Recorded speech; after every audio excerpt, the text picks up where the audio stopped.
If you want to dialogue, go dialogue with the people who died. End up like a dialogue huko. Yeah. Members of parliament who voted yes. You want our forgiveness? Go and resurrect everyone who has died. Yes. Ensure there's no one in hospital who has bullet wounds. That's the only forgiveness you're going to get.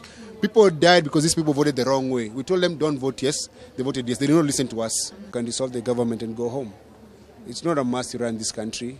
There are 12 million Kenyans. This idea that Kenya will be stuck if he resigns, it won't be stuck.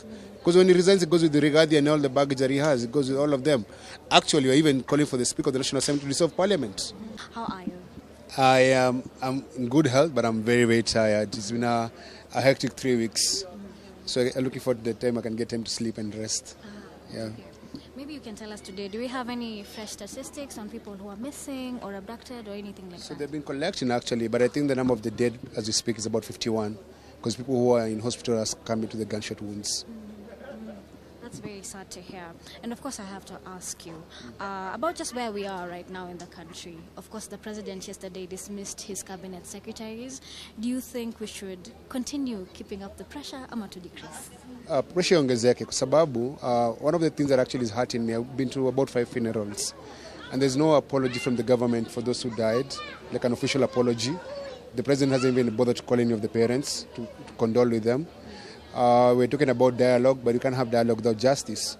And we're even saying, why is Koma in office? Why is Amin in office? The people are responsible for these killings are still in office. The killer cops are still in office. So there is no happiness actually.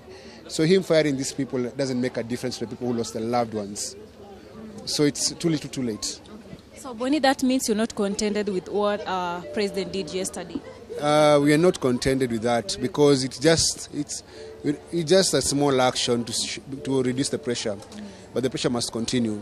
People have died, people are still being abducted, and no one has resigned from the police. The killer cops haven't been arrested, so there's nothing to celebrate. So can you mention some of the things that maybe you want President to make sure amezitoa? For example, what Eric Omondi mentioned, akasema hivi na hivi na hivi, and you guys are doing the same thing. From Bonnie, what else do you want our president to do? Wow.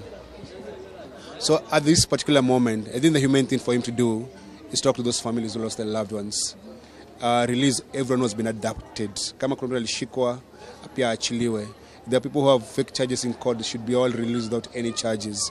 And then we want IBC reconsidered within the next 30 days because we need to start recalling members of parliament. But also telling the president, if you think you can't be able to run this country, you can dissolve the government and go home. It's not a must to run this country. There are 12 million Kenyans. This idea that Kenya will be stuck if he resigns, it won't be stuck. Because when he resigns, it goes with the Rigathi and all the baggage that he has. It goes with all of them.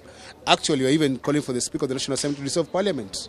Yeah. But if President resigns, what next? No, we'll have fresh elections. Everything we're asking for is in the Constitution. There's nothing new. We just have fresh elections and then elect someone who cares about us. Yeah. And we have those MPs who voted yes, and right now they're asking for forgiveness, apology outside there. And some of the Gen Zs are still visiting them. Yes. You as the leader, not leader, you're not the leader. You as the, activist. Maybe what do you have to tell them? Members of parliament who voted yes. You want our forgiveness? Go and resurrect everyone who has died. Yes. Ensure there's no one in hospital who has bullet wounds. That's the only forgiveness you're going to get. People died because these people voted the wrong way. We told them don't vote yes. They voted yes. They did not listen to us. They're lucky they're still alive. People have died. Yeah. So keep that pressure. Otherwise kuja kwenye nyumbani, mwambie aende ahame huko atafute nyumba nyingine. And today if you maybe given a position to be a cabinet secretary, would you take? I would never work for a thief. What if he resigns? Then there will be no government. Yes, so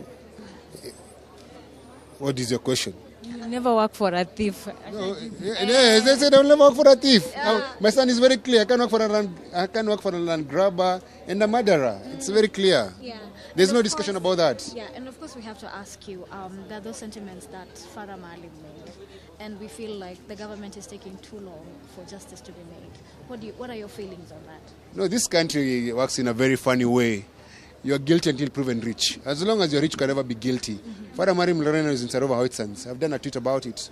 He's enjoying his life. If it was me saying such words, I would have been arrested the same day. There's not even someone who would have tracked me and arrested me. But poor people can't get justice in this country. So that's why we need to change the system. And we've had long, it's like a month. Boni hajapumzika, by the way, honestly speaking. When are you planning to, when the two tulie to say now it's done? Rest when I die. Because there's work to be done, man. Like now all I want is a bed. Yeah. But it is. Are you still coming out on Tuesday? Yeah, I'm going to be there. The thing about this, the last 3 weeks, is that there's so much emotional